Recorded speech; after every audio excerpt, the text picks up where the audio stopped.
Hello, say Charat. Did you know that in just 1 month, people spend 1 billion on the lottery, depending on the country, and that it takes a whole semester to spend the same amount of money on books? Just think about it. 6 times more money is being spent on the lottery than on books. Now, before we rush to be judging other people, think about your own financial situation. Because having clarity about your finances is essential to knowing how to get rich. Most of us have no idea how much money we specifically spent last year, whether it was on the lottery or on books or any other category. The reason for this is that most people don't have absolute control over their finances. They don't set themselves a personal budget. Financial control and clarity are the most key building blocks for anyone who wants to learn how to get rich. Almost everyone says that they want to know how to save money, they want to be financially independent, that they want to get rich.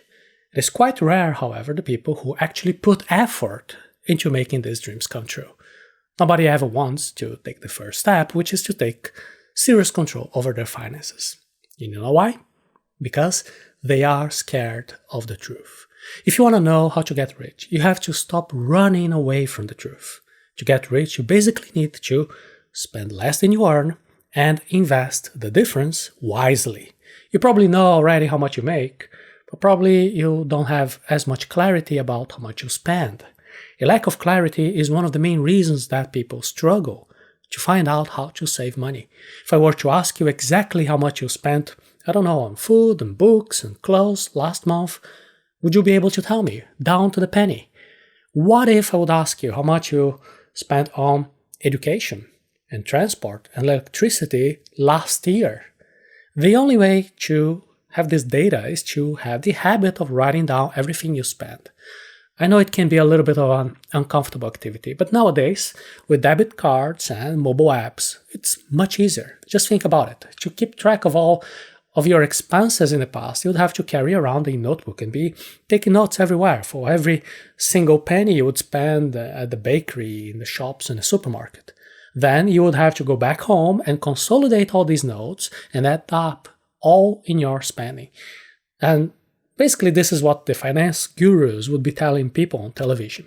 Even a few years ago, with the arrival of the personal computers, the desktop computers, you would still have to go and copy all the data into electronic spreadsheets and to consolidate all the information. But nowadays, it is so much easier to keep track of your expenses. All you have to do is to install an app on your phone.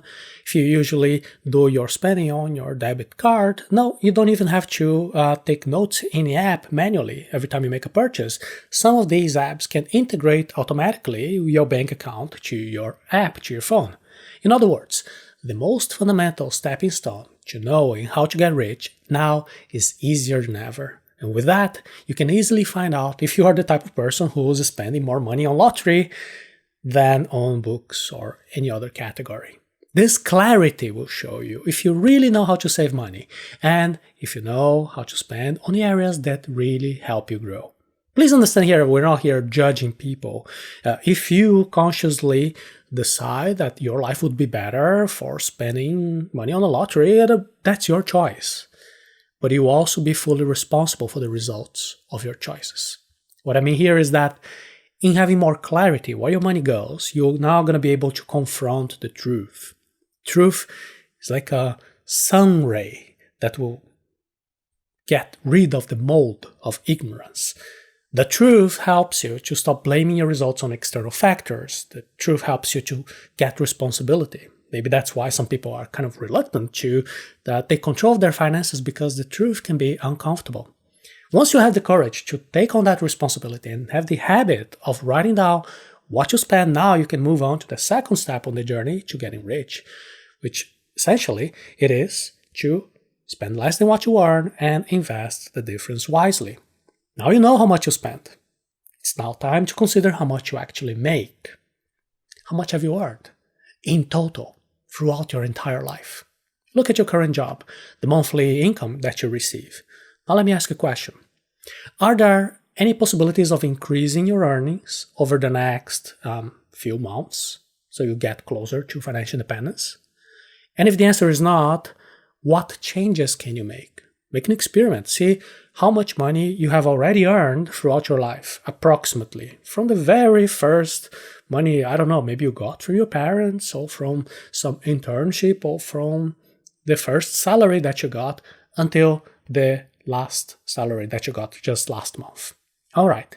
Now you have a general idea.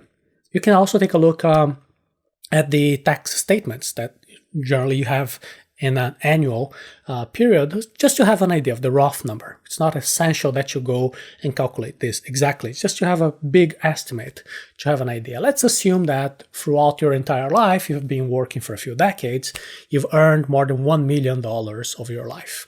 Now take a look at your bank account. How much money do you have saved?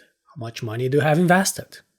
If you're the type of person who earned already $1 million in your lifetime, and your current savings are not even $1,000, what is that saying about your ability to save money? Here, see, I'm using the word ability because that's what it is. It is a skill that can be learned and can be perfected. This is the first step to approaching the truth and getting rich by increasing your clarity.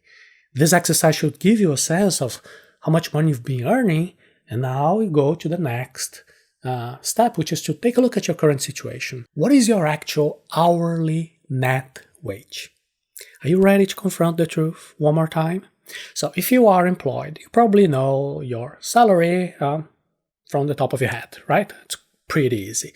The problem is that that salary is not all yours. Part of it goes on tax, part of it goes to costs that are associated with your work. So let's calculate how much money that you really earn every month, your net salary. First off, deduct what you spend on income tax and all other types of taxes and fees. Then you also have to subtract everything that you use to make yourself available for work. The cost of transportation, the clothes that you wear, eating out. Some of the costs are quite obvious, but others are not so much. For example, if you wear makeup to go to work, and if you wouldn't use that type of makeup if you would be working from home, well, that is a cost. If you're using your car, you also have to put into factor the depreciation of the car, the insurance, the parking, the maintenance, the gas. Sometimes you get some fines. If you're wearing business attire that you wouldn't, again, wear on your normal day-to-day if you would be working from home, this is also a cost. So, did you calculate everything? After deducting absolutely every expense that you have to be minimally ready, available to do your work, now you have your real net salary. Now let's go one step further. Calculate how many hours of your life your job takes. It's not just your working business day. It is also the number of hours that you need to get ready, commute, the overtime you do, the time you spend at home, replying to some emails, making a few phone calls, doing some networking here and there, learning to become better and perfect your skills. With all this data, now you're bringing yet more truth and more clarity to your personal finances. By now, you should have a very good idea of how many hours of work do you do and also your net salary. Now you're gonna divide your net salary by the number of hours. So there you go. Now you know exactly how much you make per hour in real terms. And the question is that income compatible with your expenses? Take a look at your expenses and compare against your net hourly wage. To make more conscious choices when you consume, you have to know exactly how much you earn and also how much you spend. Imagine that after all these calculations that you've worked out, you realize you make $5 per hour. Now imagine that you're walking down the street on a very hot day and you're thinking about buying a cold beverage for $5. The question should be, is it worth that you trade 1 hour of your life for that drink? If somebody invites you to go to a party and just the ticket to get inside of the venue is $30, is it worth trading 6 hours of work just to get inside of the club? There are no right or wrong answers here to these questions. However, now that you're closer to the truth and you have clarity on your expenses, also in your income, you can make decisions on a much higher level. You see how much harder it is to have good decisions and try to learn how to get rich without this type of clarity. What is a conscious decision? Because you can decide that yes, it is worth trading that many hours of your life for such and such item or experience. So maybe now that you've got more clarity about your finances, you might decide that it is not worth it. The point here in our conversation is not to be pointing fingers and tell, who should spend money where. No, that decision is entirely yours. It depends on your values and the lifestyle you want to have. The exercise that we did here was just to give you more clarity on where your money goes. Only with that clarity you'll be able to balance out what you earn, what you spend, and increase the difference and be able to acquire wealth and achieve financial independence. Be clear about how to get rich. It is very common for people to be complaining all the time about lack of money. Everybody would like to earn more, but very few people actually know how much they would like to earn and why. This is a very big problem because whenever we're developing good plans and smart strategies, we need information. If I have no idea of how much I want to have of extra money, it's going to be pretty difficult for me to make good choices and implement realistic plans. Now, I'm going to ask you one last exercise, which is very fast, very simple. I want you to answer in writing the following questions. What is financial freedom for me? What does it mean? How much money do I want to have invested? How much money do I want to make monthly to be able to provide for the quality of the life I want for me, for my family? Write down the exact value for each one of these answers. How much do you want to have saved? How much you want to be receiving every month? By doing this, you'll already be ahead of most people who don't have a clue, the slightest idea about their personal finance. And if you're interested in taking a step further and gaining even more clarity about how to become rich, you can visit the link arato.se/money taboo and you can learn more.